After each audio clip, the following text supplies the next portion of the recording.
உங்கள் பாவங்கள் உங்களுக்கு நன்மையை வரவொட்டாதிருக்கிறது என்று சொல்லப்பட்டிருக்கிறது.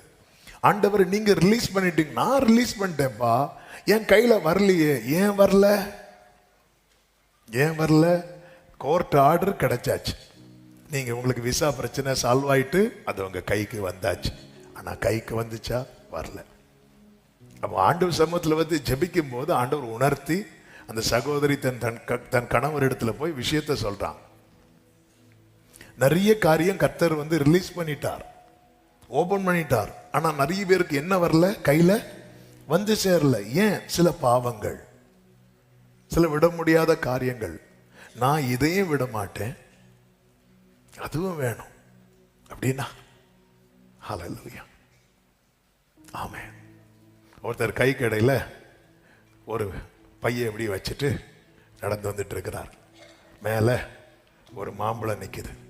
இவருக்கு மாம்பழம் பறிக்கணும், ஒரே ஆசை. மாம்பழம் பறிக்கலான்னு கையை தூக்கினா கை கடையில் இருக்கிற பை கீழே போகும். அதனால இவர் என்ன பண்றாரு? பையன் கீழே போயிடக்கூடாது, மாம்பழம் பறிக்கணும்னு சொல்லிட்டு இப்படி நின்றுட்டே இருந்தார். சிலருக்கு இப்படிதான், அதுவும் வேணும் இதுவும் போயிடக்கூடாது. கடைசி வரை மாம்பழம் ஏத்தாது. இப்படி ஆண்டவரே தாரும் தாரும் தாரும். அந்த கையை கொஞ்சம் விட்டுட்டு பறி. அது விட மாட்டேன். விட்டா கை கடையில் இருக்கிறது போயிடும். ஆமா, எனக்கு ஆசைப்பட்டதை தாரும், நான் தாரேன், நீ கையை நீட்டு. கையை நீட்டினா இது போயிடும். சில காரியங்கள் ஏன் நம்ம கைக்கு வரல? இந்த சகோதரிக்காக நான் ஆண்டவரை ஸ்தோத்திரிக்கிறேன். அவங்க உள்ளதை அப்படியே எழுதி கொடுத்திருக்கிறாங்க. ஆமே, என்னைக்குமே இதை புரிந்து கொள்ளுங்கள். நம்ம எல்லாம் கடைசியில் எதுல பழி போடுவோம் தெரியுமா? ஜெபித்து என்னத்தை கண்டோம். ஆமே, நிறைய காரியங்கள். பாபிலோன் குமாரத்தினத்தில் குடியிருக்கிற சியோனே, நீ உன்னை விடுவித்துக்கொள், பிற்பாடு மகிமை உண்டாகும். ஆண்டவர் வந்து 2024 ரெடி ஆயிட்டு. ஆனா சில காரியங்கள் அவர் ஒப்பு கொடுத்தார் பாருங்க. அதனாலதான் யோசுவா ஜனங்களை பார்த்து சொல்லுவார், இன்றைக்கு உங்களை பரிசுத்தம் பண்ணி கொள்ளுங்கள், நாளைக்கு கர்த்தர் உங்கள் நடுவிலே அற்புதம் செய்வார். அவன் இந்த சத்தத்தை சமீபத்திலும் தூரத்திலும் இருந்து கேட்கிற ஒவ்வொருவருக்கும் சொல்லுகிறேன், நிறைய ஜெபத்துக்கான பதில் வந்து விட்டது. ஆனால் இந்த பாவங்கள் என்ன செய்கிறது? அந்த நன்மையை வரவொட்டாதபடி தடுக்கிறது. இயேசுவின் நாமத்திலே அதை விட்டு அதை அறிக்கை செய்து விட்டு தேவ சமூகத்தில் உங்களை ஒப்புக்கொடுங்கள். உங்களையும் கர்த்தர் சாட்சியாய் நிறுத்துவார். ஆமென் சொல்லுங்க பார்க்கலாம். கர்த்தர் உங்களை ஆசீர்வதிப்பாராக. இன்னொரு சாட்சி வேகமாய் வாசிக்கிறேன். கர்த்தருடைய நாமத்திற்கு மகிமை உண்டாவதாக. எனது பெயர் ஷைனி, தென்காசி மாவட்டம். எனது கணவர் கோயம்புத்தூர்ல வேலை செய்து வருகிறார். நானும் பிள்ளைகளும் 4 வருடமாக சொந்த ஊரில் வசித்து வருகிறோம். நாங்கள் குடும்பமாய் சேர்ந்து செட்டில் ஆக வேண்டும் என்று பல வருடங்களாக ஜெபித்து வருகிறோம். ஆன்லைன் மூலமாக கொடுக்கப்படுகிற செய்திகளை எல்லாம் கேட்டு வருகிறேன். கடந்த அக்டோபர் மாதத்திலிருந்து இந்த காரியத்தின் நிமித்தம் மிகவும் சோர்ந்து போயிருந்தேன். ஆனாலும் வார்த்தைகள் மூலம் ஆண்டவர் என்னோடு பேசினார். ஜூன் 13ஆம் தேதி 2025 இந்த ஆண்டு ஜூன் 13ஆம் தேதி எரேமியா 33:11 அவர்கள் முன்னிருந்தது போல் இருக்கும்படி தேசத்தின் சிறையிருப்பை திருப்புவேன் என்ற வார்த்தை மூலமாய் ஆண்டவர் பேசினார். அதிலிருந்து சரியாக 1 மாதத்தில் தென்காசியில் ஒரு ஜாப் ஆப்பர்ச்சுனிட்டி கேள்விப்பட்டு முயற்சி செய்தோம். ஆனாலும் எதிர்பார்த்த சேலரி கிடைக்குமோ என்ற நம்பிக்கை இல்லை. பல மனப்போராட்டங்களை மேற்கொண்டோம். ஆண்டவர் ஒவ்வொரு செய்தியின் மூலமாய் வார்த்தை தந்து உறுதிப்படுத்தினார். ஆகஸ்ட் மாதம் உபவாச ஜெபத்தின் மூலம் எப்பத்தா என்ற வார்த்தை உறுதியாய் பற்றி கொண்டு ஜெபித்தோம். ஆகஸ்ட் 18ஆம் தேதியில் வேலை உறுதி செய்யப்பட்டு எதிர்பார்த்த சேலரியும் அப்ரூவ் செய்யப்பட்டு இப்பொழுது நாங்கள் குடும்பமாய் மகிழ்ச்சியாய் இருக்க கர்த்தர் கிருபை செய்திருக்கிறார். நல்ல கரங்களை தட்டி தேவனுக்கு மகிமை. ஹல்லேலூயா, கர்த்தருக்கு மகிமை உண்டாவதாக. இன்னொரு சாட்சி, என்னுடைய பெயர் ஷெரின். நான் வியட்நாமில் வசித்து வருகிறேன் குடும்பமாய். நான் படித்த கல்லூரியிலேயே எனக்கு வேலை கிடைக்க கர்த்தர் கிருபை செய்தார். 11 வருடம் வேலைக்கு சேர்ந்து வேலையில் எந்த பிரச்சனையும் இல்லை. ஆனாலும் எனக்கு எந்த ப்ரொமோஷனுமே இந்த 11 வருடம் கிடைக்காமலே இருந்தது. இந்த நிலையில் தான் நான் ஒரு நாள் ஃபாஸ்டிங் ப்ரேயரில் மெசேஜை கேட்டுக்கொண்டிருந்தேன். கர்த்தரால் செய்யக்கூடாத காரியம் ஒன்று உண்டோ என்ற வார்த்தை சொல்லப்பட்டது. அது என் மனதை பெரிதாக தொட்டது. எனக்கு ப்ரொமோஷன் கிடைக்கும் எந்த சூழ்நிலையும் இல்லை. இருந்தாலும் விசுவாசத்தோடு இருந்தேன். ஜனவரி, இந்த ஆண்டு ஜனவரி எனக்கு ப்ரமோஷன் இல்லை என்ற பதில் தான் வந்தது. என் வேலையில் எந்த குறையும் இல்லை என்றாலும் வேறு சில காரணங்களால் ப்ரமோஷன் கிடையாது என்று சொல்லிவிட்டார்கள். இது என் மனதை உடைத்தது. என்னிடம் பேசியது கர்த்தர் தானா இல்லை என்னுடைய சுய சிந்தனையா என்று சந்தேகம் எழுந்தது. மிகவும் கலங்கி போய் இருந்தேன்.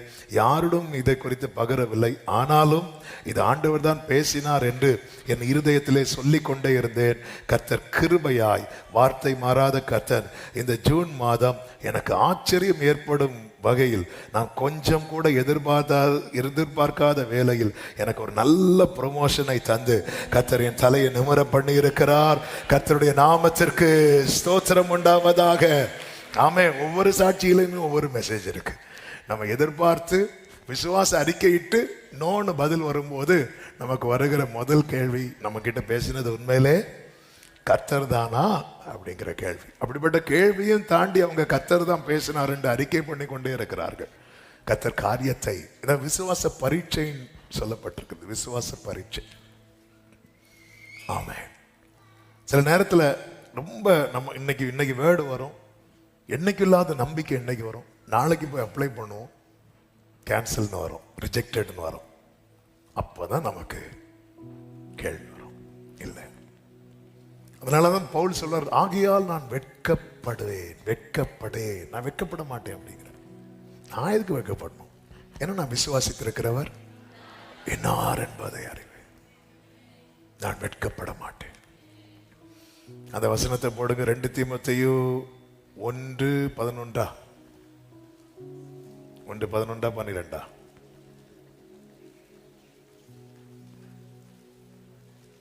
12. அது நிமித்தம் நான் இந்த பாடுகளை அனுபவிக்கிறேன், ஆயினும் நான் வெட்கப்படுகிறது இல்லை. இங்க பாரு, நீ விசுவாசத்துல இருந்து எவ்வளவு கஷ்டப்படுற. நான் வெட்கப்பட மாட்டேன்.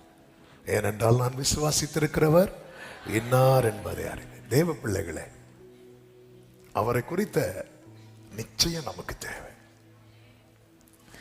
ஆபிரகாம் கர்த்தரை விசுவாசித்தான் தான் பைபிள்ல இருக்கு. முதல்ல கர்த்தரை நம்புங்கள், அதன் பிறகு அவருடைய வார்த்தையை நம்பிடுவோம். தெரியாத ஒருத்தங்க வந்து, யாருன்னே தெரியாத ஒருத்தங்க வந்து, நாளைக்கு நான் உங்களுக்கு ஒரு நன்மையான காரியத்தை செய்ய போறேன்னு சொன்னா நம்புவோமா? யாருன்னே தெரியாது.